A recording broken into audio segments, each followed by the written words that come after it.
Hi, I'm Judi Uttal. I am the chair of the Autism in Entertainment Workgroup, and I'm also the president of the Orange County Asperger Support Group, and I'm really glad to see all of you today.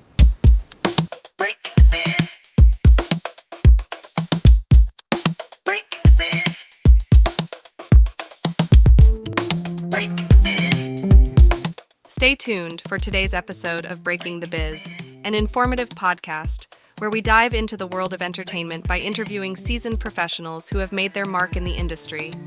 Gain invaluable insights as they share their personal journeys, offering advice on navigating the dynamic landscape of the entertainment industry. Whether you're an aspiring actor, musician, filmmaker, author, animator, or any creative soul, tune in for expert career guidance, insider tips, and first-hand accounts on breaking into the entertainment industry. Get ready to unlock the secrets behind successful careers and fuel your own passion for the limelight.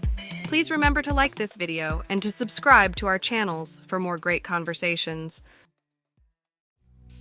Greetings from Breaking the Biz, brought to you by Yes I Can Unity Through Music and Education.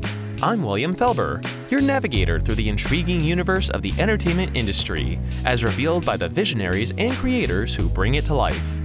Stay tuned as we delve into diverse insights from the forefront of entertainment, hearing from pioneers, creators, and agents of change.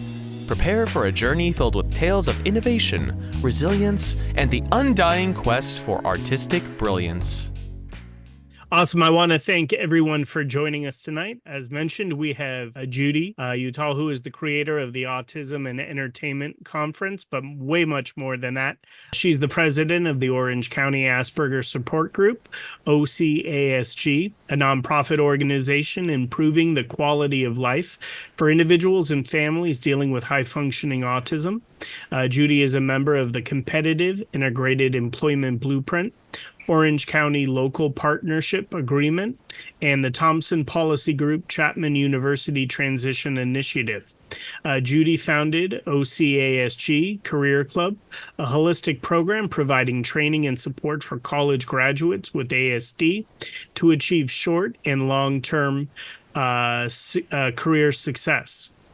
In 2022, Judi founded the Autism In Entertainment Workgroup and led the Autism In Entertainment Conference, which was held in spring of 2024. We can only be so lucky enough to have another one in 2025. Judi retired from a career as a high technology marketing executive. She holds a Bachelor of Science in Math and Computer Science from UCLA and an MBA from the Tepper School of Management at Carnegie Mellon University. Judi is married and is the mother of a 31-year-old son, Joshua, who is diagnosed with high-functioning autism at the age of 3. Josh graduated from California State University, Fullerton, with a major in cinema and television. So just like many of the listeners, he's in good company and has the passion for the arts and entertainment industry. So, Judi, first things first, I want to thank you for making time for us tonight. Oh, I'm glad to be here. Thank you so much for inviting me. So I want to, before we get into all of the amazing work that you do for advocacy for autism, I want to know, when you were a little girl, what was the dream job? When I grow up, I want to be. I don't know. I think I probably wanted to be a school teacher, but that was back in the day where that was what girls were. So that's what we grew up thinking we wanted to be. So my life was very different than what I thought it would have been. Okay. Talk to me about having a young child on the autism spectrum, and very early on, could you tell the talents that Josh had? So Josh is an amazing young man. When he was first diagnosed, it's a little bit overwhelming because you don't know. Back then, because it was 30 years ago, there weren't all the programming, there wasn't all the knowledge about autism today. So it was something unusual, and there wasn't a lot available at that time. But I guess my first clue of Josh's talents was he was so into television, animation, anything visual. And he had the ability, we called it Mimo or Mevo, kind of like TiVo, and he could replay shows in his head.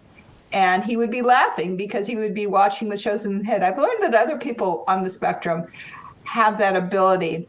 I think the most amazing thing was he had a really fantastic memory. And he was really into a television show called Survivor right at the beginning. And when he grew up, I kind of let him think whatever he wanted to have happen, you should just try because you never know. And he was so in love with the 16 castaways in the first season that he wanted to invite him to his 1-year-old birthday party. So he sent invitations to all the Survivor castaway and he knew their first names and last names because that was the way he was. And we sent invitations to all of them, care of CBS.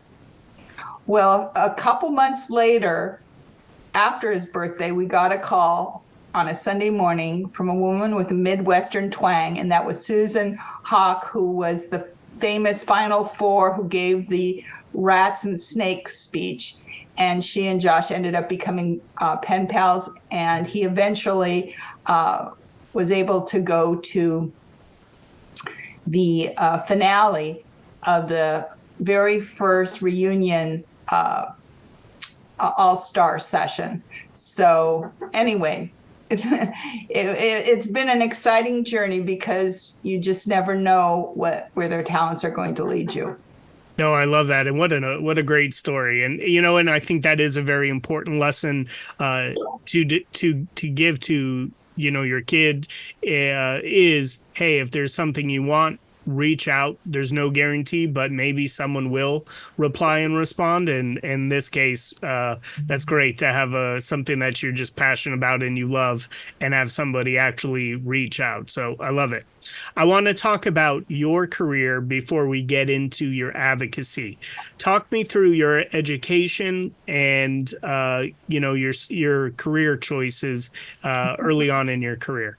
Okay. Well, my undergraduate was in math, computer science. I was always really good at math, and my father really encouraged me. He was a computer salesman back in the day, and he encouraged me to pursue that as a career, which I did. And I really loved programming.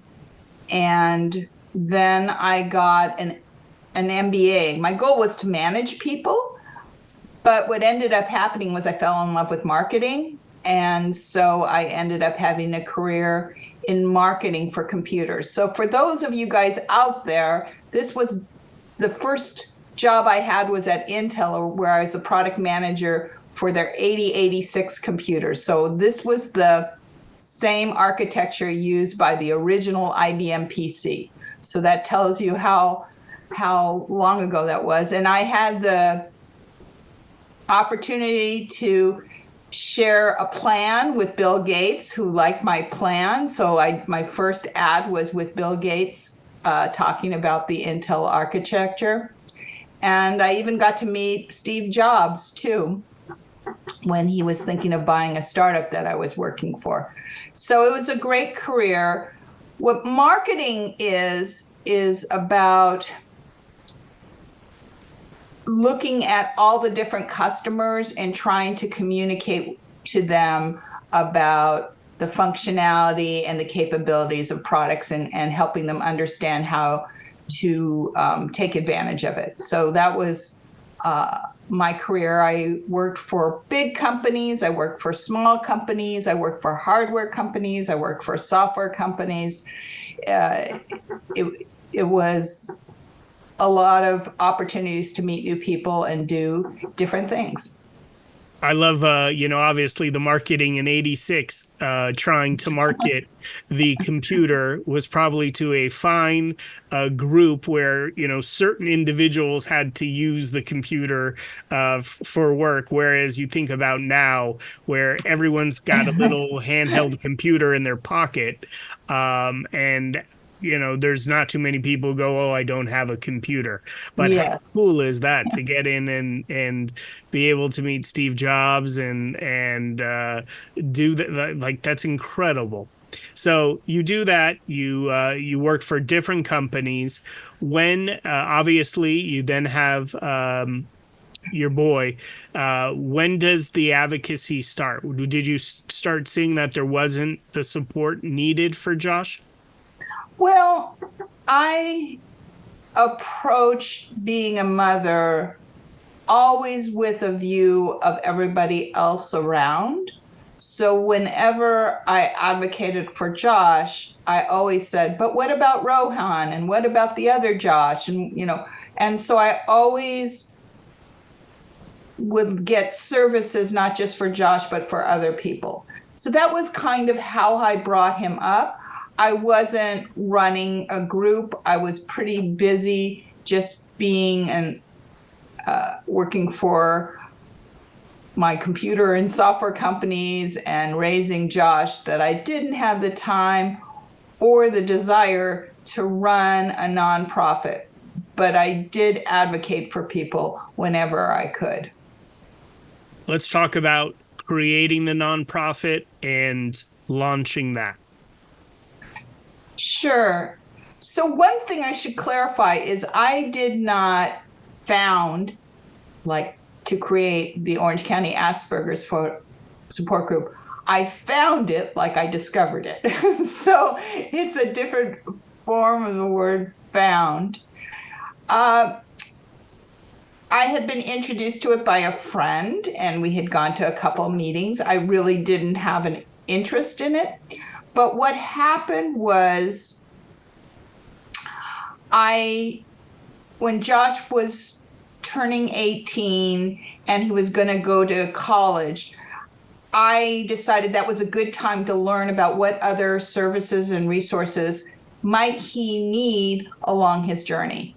And one of the things that I found was that there was a study for developing a social skills program called Peers that was being done out of UCLA. And so I know you're from the LA area. We live in Orange County. So this was in North Hollywood.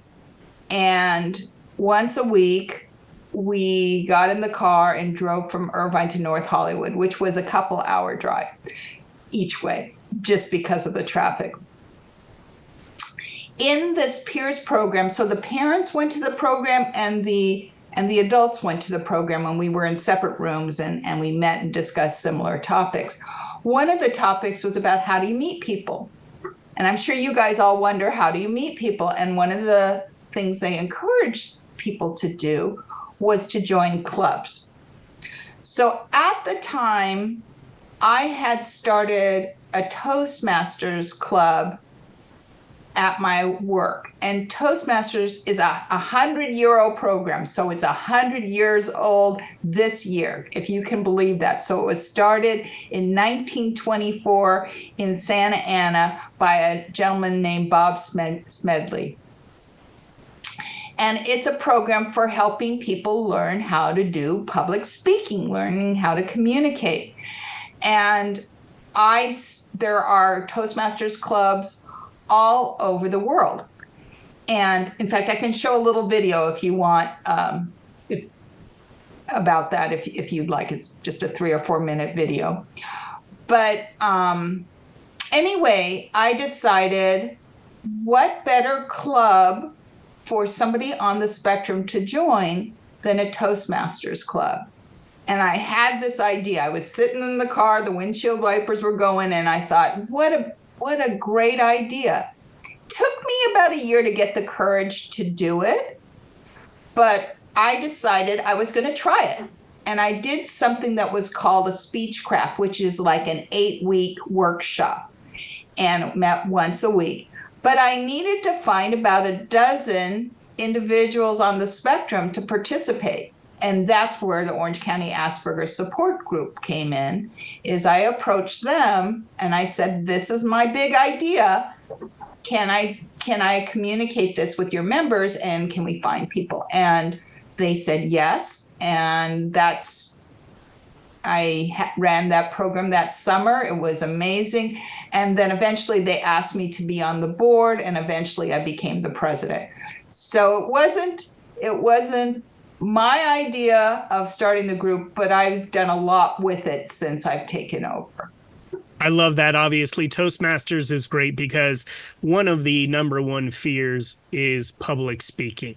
That's something I don't have an issue with. Like, I could talk anyone's ear off, but I cannot jump from a plane. I cannot handle heights. I hate spiders, right? But what a great thing to be able to overcome the fear of speaking, because any job that you go into, you are going to need to be able to communicate in the workplace, communicate with your boss, communicate with your coworkers.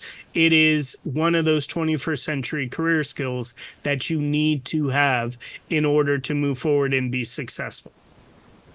It is. And for people on the spectrum, it's an opportunity to meet other people, to share your passions. You get to give a speech. I have one gentleman, Martin, who's given some amazing speeches on his favorite anime, on his favorite video games, on trips that he's gone on with his family. And it's an opportunity to share your passion without someone saying, oh, I don't feel like listening to you anymore. So you can talk for 5 to 7 minutes about something that you find particularly interesting. It also is a good opportunity to meet other people, make friends, and like you said, Brett, to feel confident. Fear of public speaking is the number one fear over jumping out of a plane or spiders. And so to be able to conquer that gives you a lot of power. People like Steve Jobs and Bill Gates, who I meant earlier, were both people on the spectrum. But if you've ever heard them talk, that power of communication really helped them start up their companies and become extremely successful as spokespeople for their organizations, Microsoft and Apple. I love it. And obviously the marketing of both Microsoft and Apple, you can't think of other products where people are so trustworthy is where I wanted to go with it. I mean, they come out with an iPod, you buy it. They come out with earpods, you buy it. They come out with an iPad, you buy it. New phone. The phones don't really change all that much, but you still spend $1,000 to get the new one when it's like, hey, we added a button. But that's because of the marketing and the fact that people feel so trustworthy towards the quality of what's coming out. So they most definitely, both of those individuals are able to communicate quite well and get you to pull money out of your wallet. Did you want to share the video on Toastmasters? Oh, yeah, I would love to. Hold on, let me bring it up here.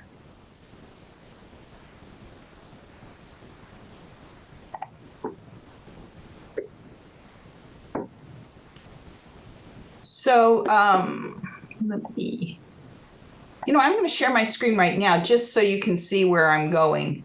Sure. For those that want to do this on their own.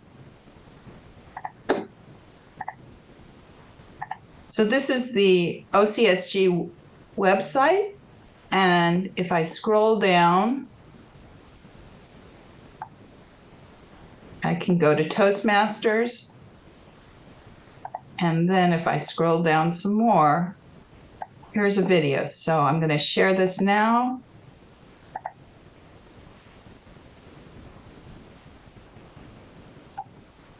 Oh, wait, no, that's not the one I want to share. Wait a second here. You're all good. Oh, yeah, no. I think somebody changed the video that's on Took our a 3 website. minute and put in a 43. Yeah. That's interesting. Let me go to our YouTube channel. We teach adaptability, so they are all used to it. Because Yeah, well, nothing goes as planned. That's one of the things that I learned in Toastmasters was that I always felt that I had to have everything all super organized, and I'd get all worried if things didn't go just the way I wanted them to go. And I think the thing I learned about with Toastmasters is that you can roll with things. You don't have to be perfect. And so that's a really important thing to learn is how to do that. So let's see.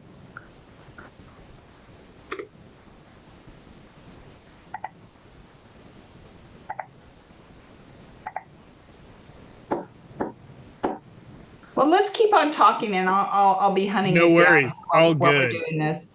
Yep, all good. So, you get one thing that I do love is about you, Judi, is when you have a vision, you, even if you don't know necessarily how to execute it, you just push on and figure it out. And I love that you went and said, hey, like, this is what I'm thinking. This was my vision on my 2-hour drive. We need to have this community. Is this something that you're willing to share? And I think the community of which we are all trying to help loves that connection and being part of something where we're all helping each other out. So I love that that was successful, and I love that individuals figured out that through Toastmasters. Obviously, we know many individuals on the spectrum have that special interest that they love talking about. Sometimes people just don't want to hear about it, but what a great platform to channel all of that, focus the energy and things that they love to share. Okay, I'm ready to share again. Let's go. Hopefully this time it works. Autistic individuals or for autistic hold individuals. on. We can see we Wait, no, that's the wrong one. That's sharing.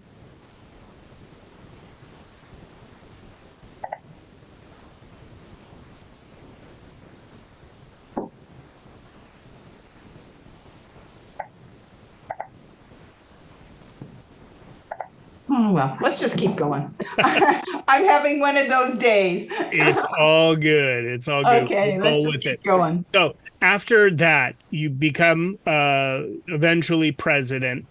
Talk me through what you realized with Josh as you talked about the accommodations that are necessarily needed in school. When he graduated, did he get an internship? Were you involved in helping him find employment in the entertainment industry? So he graduated, and I'm sure many of you had a similar experience. He graduated in December of 2019. His diploma says January of 2020. So he got an internship with a company called Silver Dream Factory, which is a studio here in Orange County.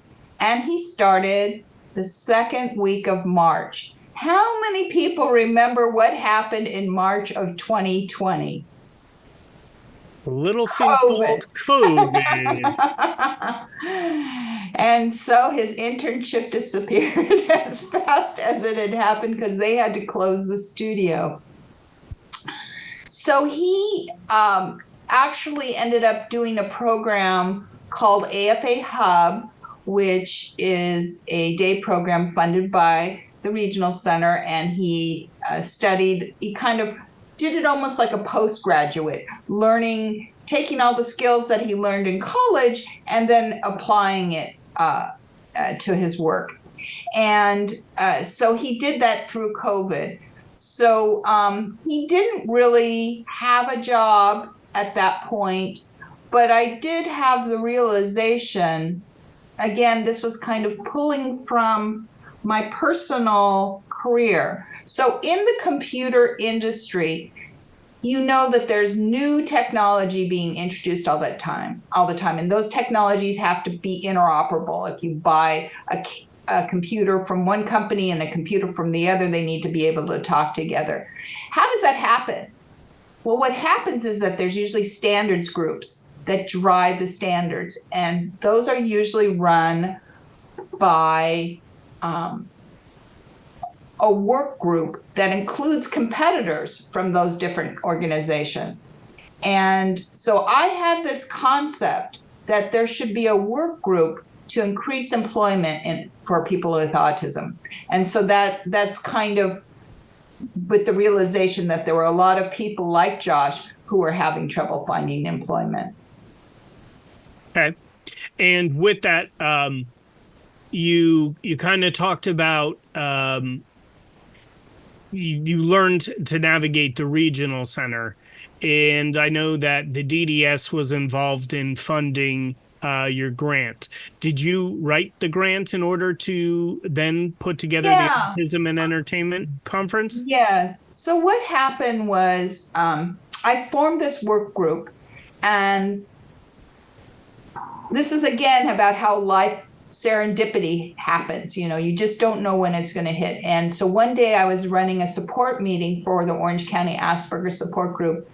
And in one of these little Zoom rooms walked a woman named Patricia Turney, who happens to be the chair of the board for Exceptional Minds. She has a son, Andrew, who's an animator. And I told her about my idea. And between her and me, we got the courage to put together this work group. And our first meeting was in May of 2022. And we had other parents. I knew a parent who my son had played D&D with her son, and she had been with Warner Brothers, and there was a job development company, Zavicon, that were there, and friends of different people were there. And we all met in May, and we said, what would be a great thing for us to do? Because there's so many things we could do to try and increase employment for people on the spectrum. What would be the one great thing we can do? And we came up with the idea of doing a conference. And so it just so and a conference costs money, and this group didn't have any money at that point. But what happened was there was an amazing grant from the Department of Developmental Services.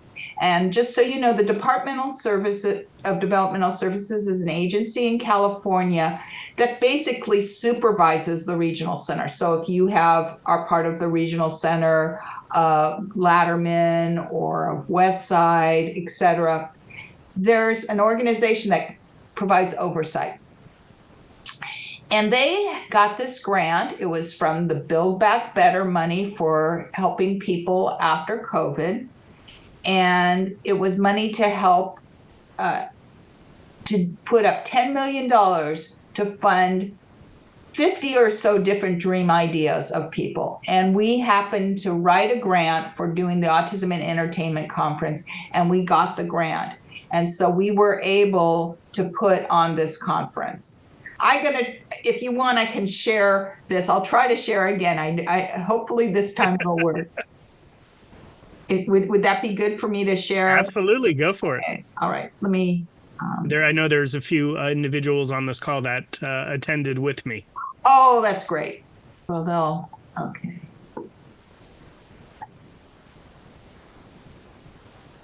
Okay, hold on, let me pause.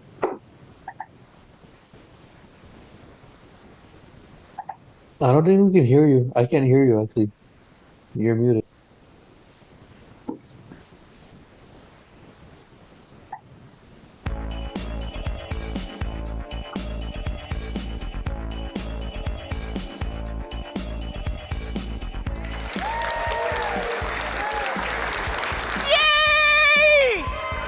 You are the cream of the crop. You are people who should be employed. And there are 85 employers here today fighting to meet you. I'm the founder and CEO of Zavicon, and we help place individuals with disabilities and those who are neurodivergent in career-oriented employment, and we do it in a supported manner. As I look back, I think all my stuff is about being on the spectrum, and all my characters are on the spectrum, because I don't know how to not be on the spectrum. To me, it is a superpower. I'm Scott, and I'm autistic. We were born wired differently, and that's our advantage in this playing field of Hollywood.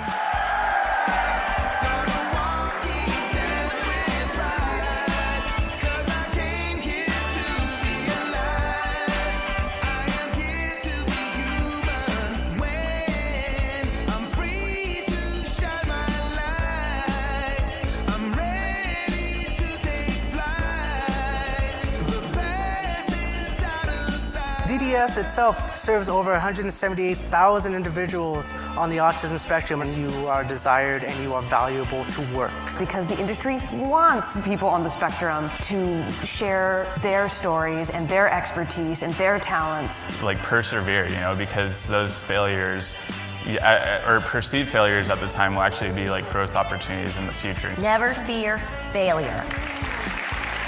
I consider myself a creative casting director, and that means we want the best possible person for every single role. And that includes you. So keep pushing forward. You're in the right place.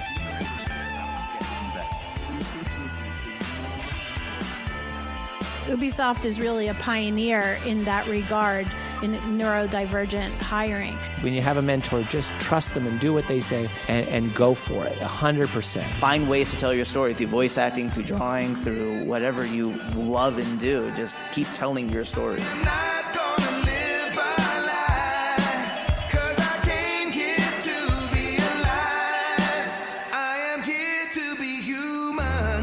I don't fight against autism. I fight with autism. It's a part of me. It makes me who I am.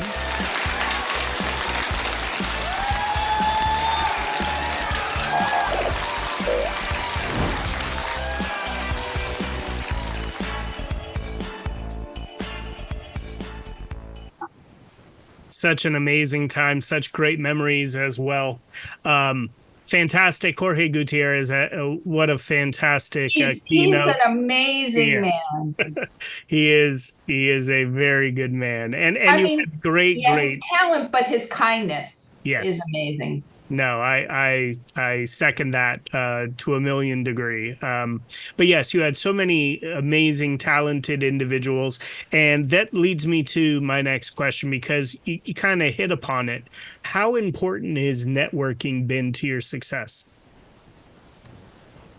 Oh, it's really critical in terms of we can't do everything ourselves, right? You can't do everything. And so it's that circle of people that you know, or that they know, or that they can introduce you to, that can make your dreams come true.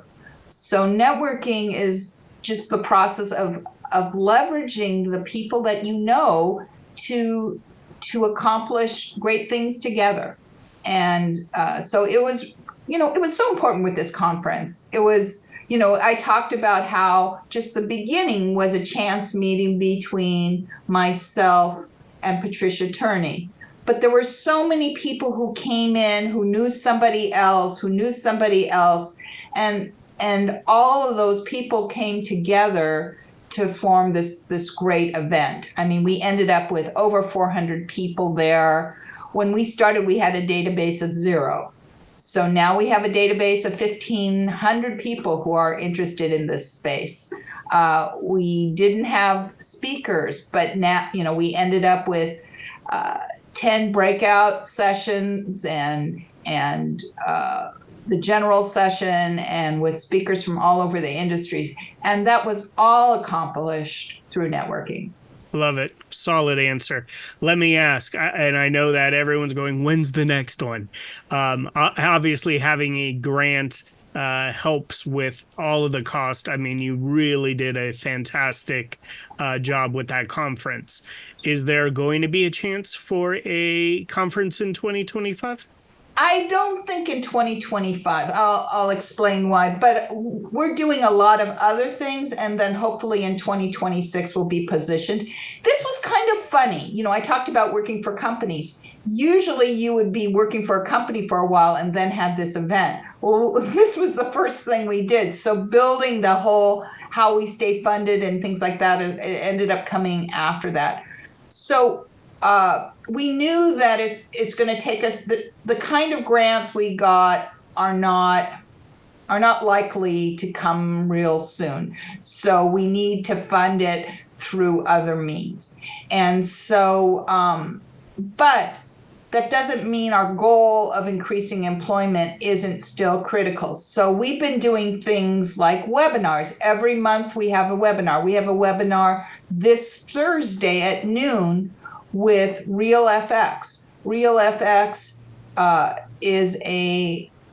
they create animation, and they are using new technology to do that, and they're going to be talking about that. And so we want our folks to know what the technology is so you can learn about it and be able to get a job doing animation that you might not have gotten.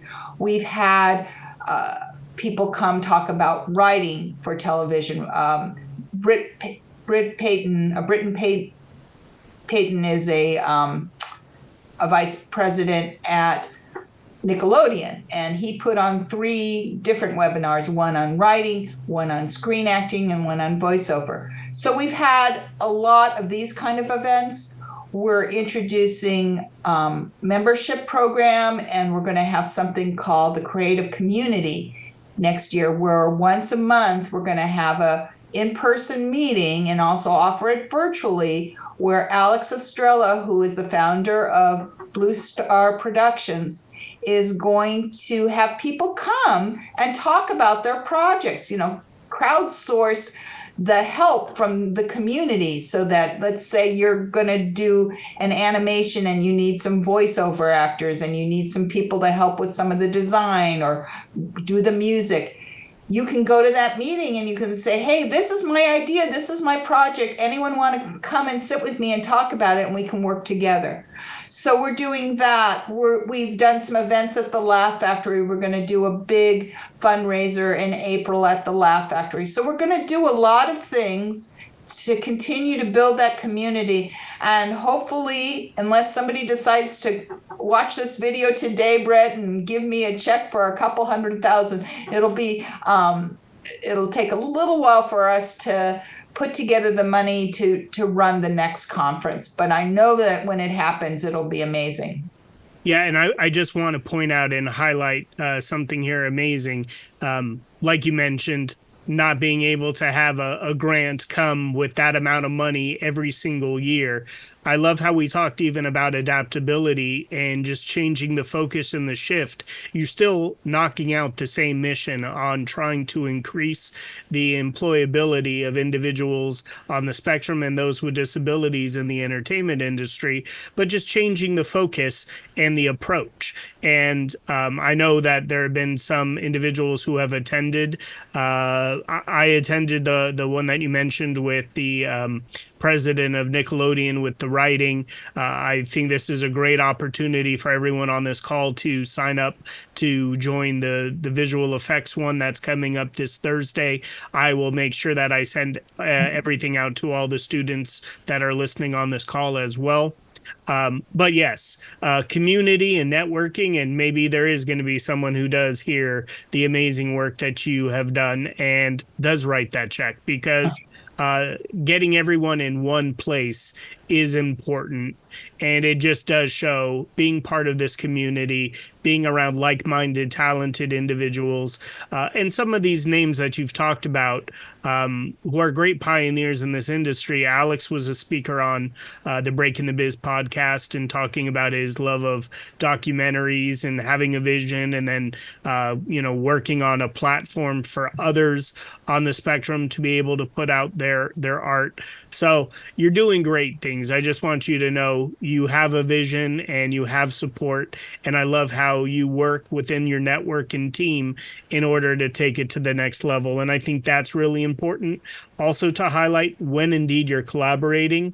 you might have a vision, but you have to put together a well-crafted team of individuals who can help do the things that maybe you can't do, or help do the things that you're spread too thin, and you need other people. Like you mentioned, it's very hard to pull something off yourself, and anyone who attended that conference or all of the things that you're doing at the Laugh Factory and fundraisers, it does take a village, and I just want you to know you definitely have the support of Yes I Can with what you're doing, because it is fantastic and it's working.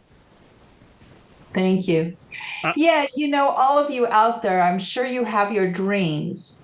And sometimes to make your dreams come true, you have to put together a business plan, right? You have to figure out, how are you going to make your dream come true? You have to get funding, because it's not free, and you have to find the team. And so these are all really important. And we chose the right activity. The conference was amazing, but the mission remains, which is get all of you guys hired. Have the world envision that somebody on the autism spectrum has special skills that differentiates them and makes them, as Scott Steindor said, superpowers. And a lot of people use the term superpowers and super creativity. So we just need to get Hollywood to recognize, and the game companies to recognize, the value that you guys have to bring. 100%. I echo that. And I think also one of the things that even is in that sizzle reel is the fact that if you have a story, make sure you're sharing your story, whatever medium that is, if that's video games, if it's a comic book, if it's animation, whatever your story is, continue to tell your story. But I completely agree with you. There are so many superpowers that come with disability. We like to focus on the ability and not the dis part. But you're right. And Jorge Gutierrez I'll tell you why I think he was one of the best choices you made in a keynote speaker. Through his speaking, he talked about all of the times he could have just quit. And it's not like you just instantly hit success and you have the Netflix and you're, all over the place with that super success. He was denied so many times from studios who said it wasn't going to work. And resiliency is one of those skills that's so important. I think about J.K. Rowling being told, hey, no one wants to read a book about a wizard, just give it up. No one's going to buy that. And being turned down by 33 publishers, at some point, you can just give up. But it's those who keep going are the ones that truly find success. And we had a great guest speaker a little bit ago who said, success is on the other side of your comfort zone.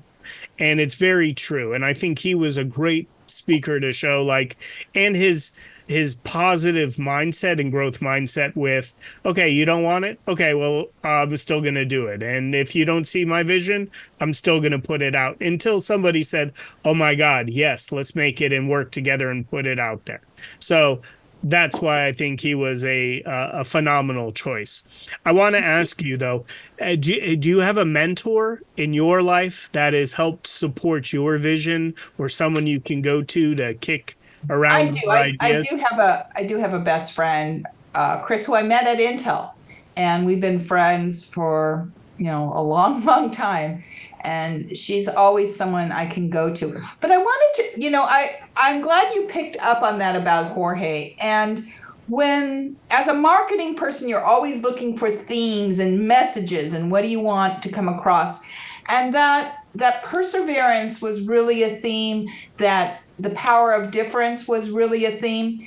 And one of the things that we did for this conference was we had a video team that was run by Paul Hemstreet, who was an executive VP from Warner Brothers, and he produced all the added attractions on the DVDs of Harry Potter and all the different shows that DVDs that came out of Warner Brothers over 20 years.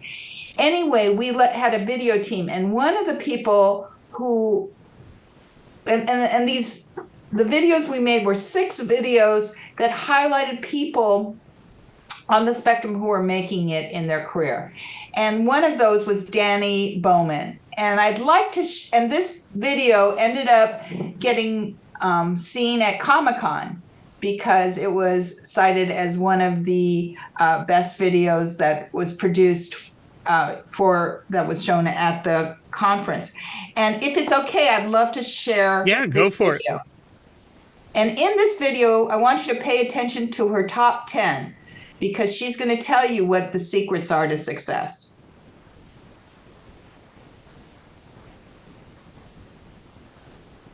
Hold on, I'm not sure. I didn't share my screen. All right, we're going to get this together here.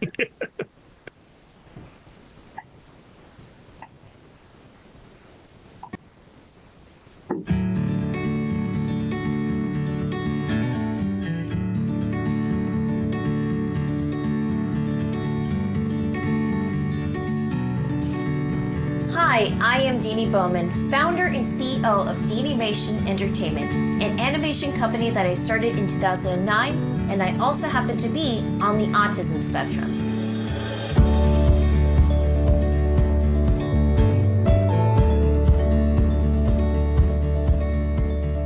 Being an animator has always been part of who I am, and I evolved to also become an educator.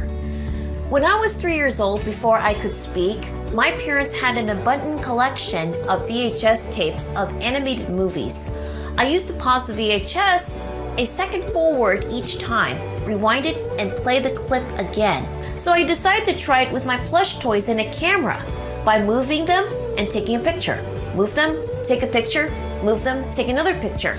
Then I would ask my parents to develop the film. When I would get the film back, I would flip it like a flip book. Right here I have a flip book example, a wonky face.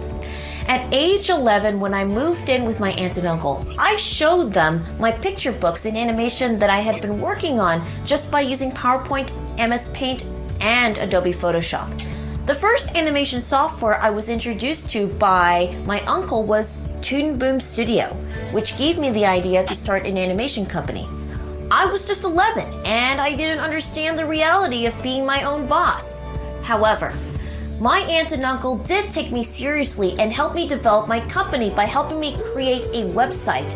But I needed my aunt and uncle as my team to make it happen because nobody does it alone. It's important to have a team. Since then, I've received a BFA in animation in 2018 and an MBA in global strategy and leadership in 2020. One of the challenges was, first of all, learning to accept my autism.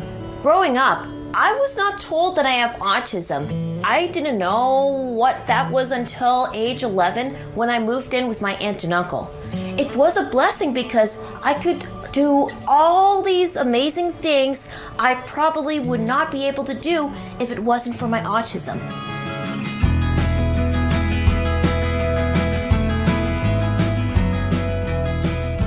Well, first of all, if somebody would like to pursue a career, it could be animation or anything, there is no age limit. I started my company when I was 14 years old.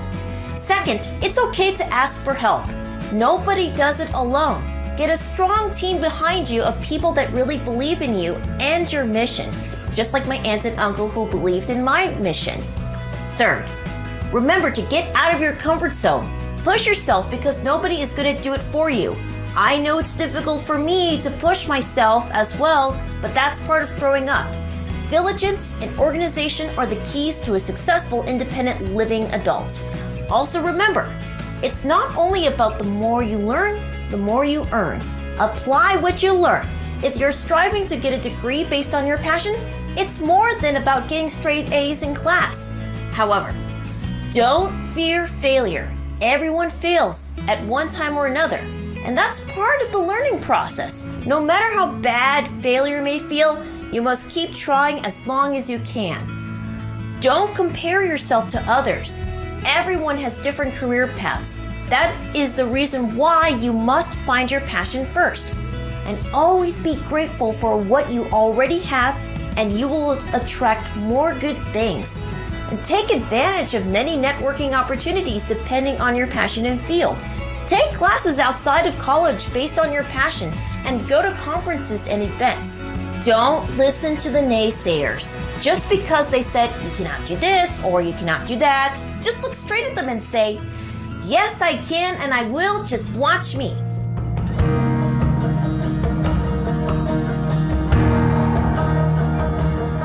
First, being part of the entire animation process and seeing the final product. And I enjoyed watching my students that I teach at animation workshops unleash their creativity by creating their short films. I love going and being part of animation events, like film screenings, panels, and conventions, locally and around the country. The superpowers I possess is the ability to hyper-focus and to stay on task. I also have the eagle eyes to see any small details. I have a passion of endless research and the ability to communicate the same language as my autistic peers. Not literally, what I mean the same level of communication and sharing common interests in animation.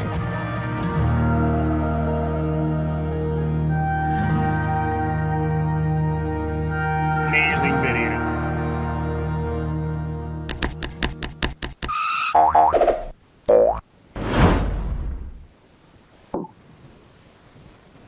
Great stuff. 100%. Yeah. Danny is a great advocate for this community. She's a wonderful role model. Yeah. And 100%. like Jorge, I just want to say this, like Jorge, they truly care about other people and they're always eager to help somebody. And that's really an important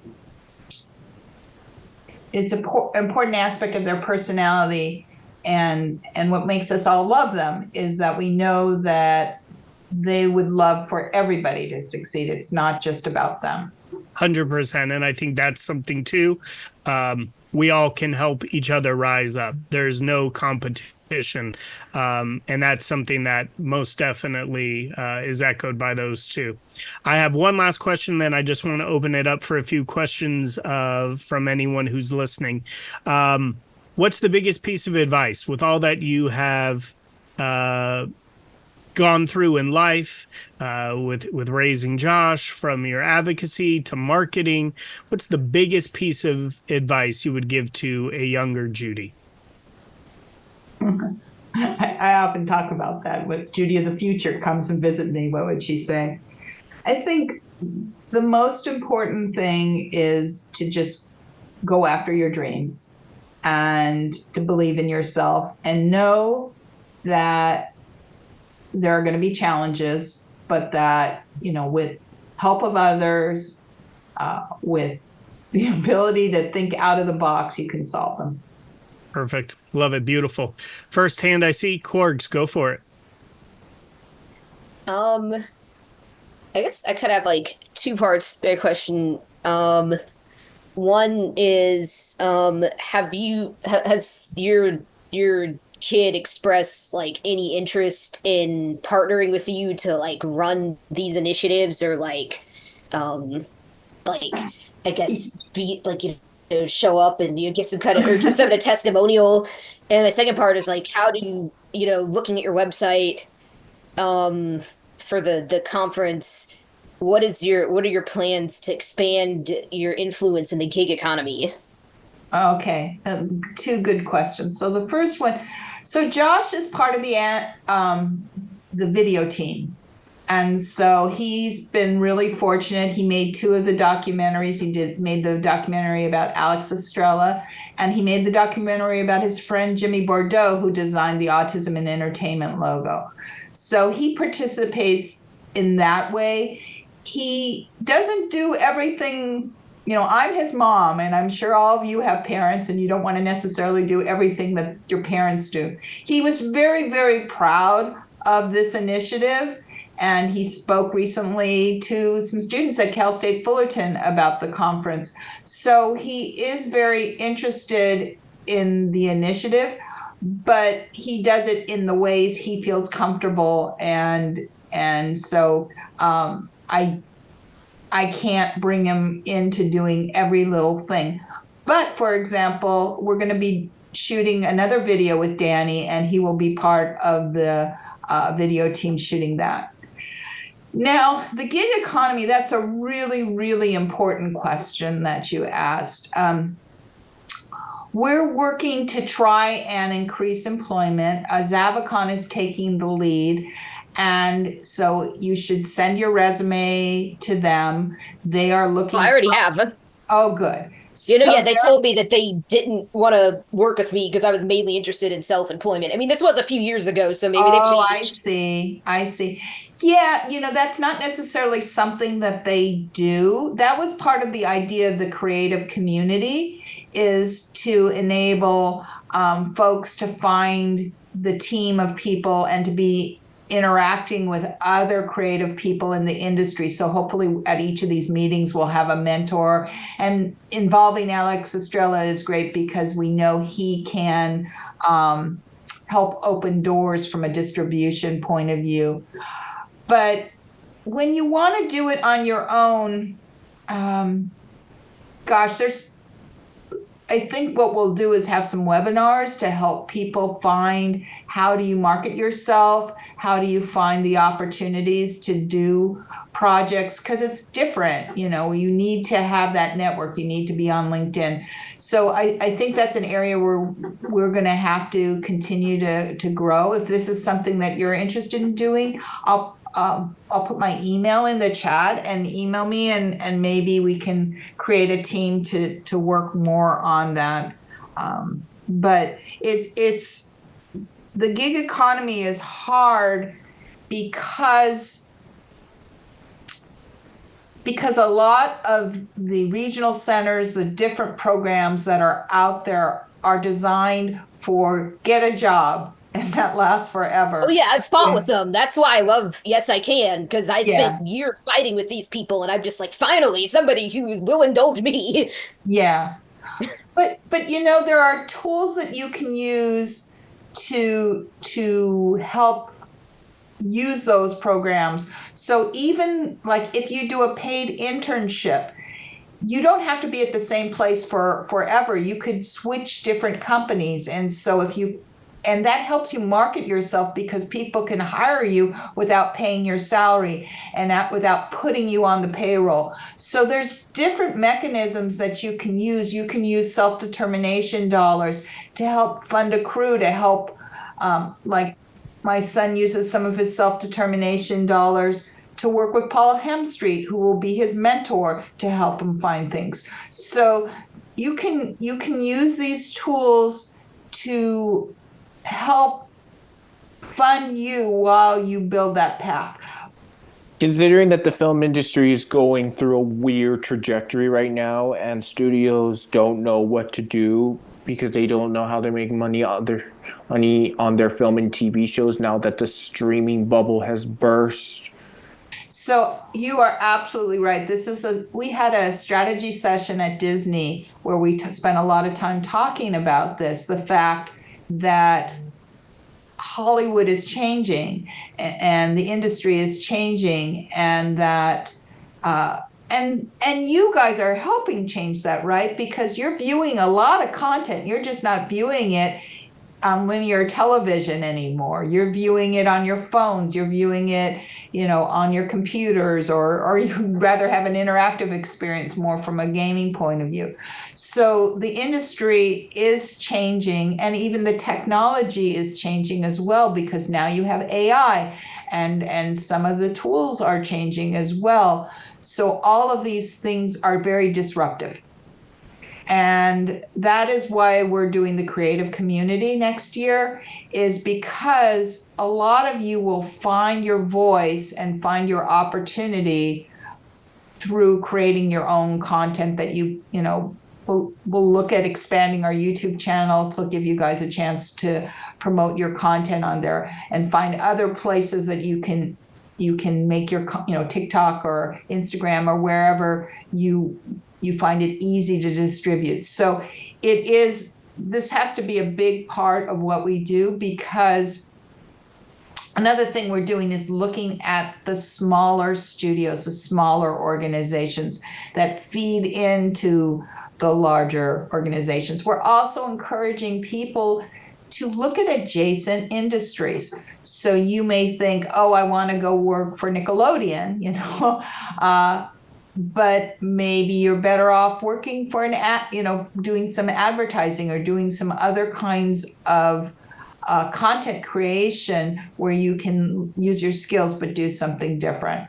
But you're really right, Noah, that things are changing, and everybody you have to succeed despite that, and having a vision and being excited about your own talent will help you get there. But it's not going to be easy. Not everybody is going to be able to make a living doing this. This may be a hobby, or it may be part of your skill set.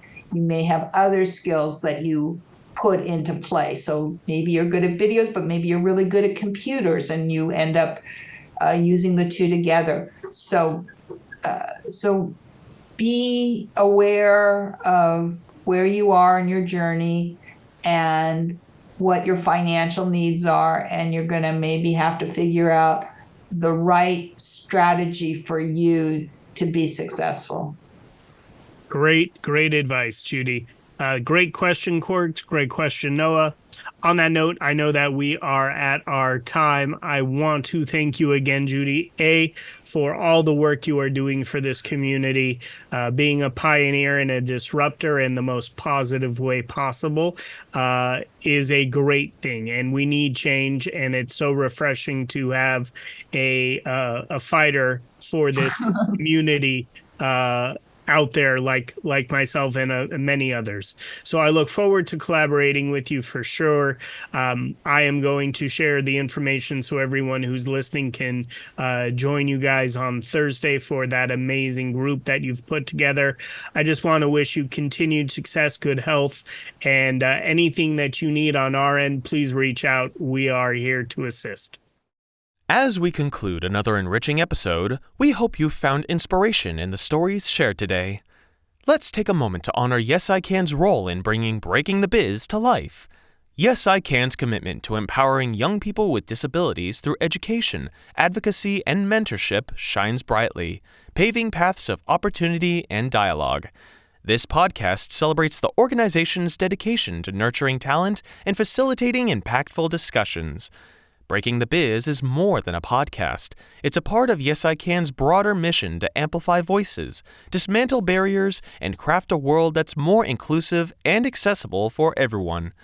Each episode is a chapter in our shared narrative of progress, education, and empowerment, driven by the spirit of Yes I Can. Thank you for spending your time with us on Breaking the Biz. Continue to challenge the status quo and share stories that resonate. Until our paths cross again, let's keep transforming aspirations into achievements and infuse every endeavor with optimism. Here's to advancing the landscape of the entertainment industry, one episode at a time.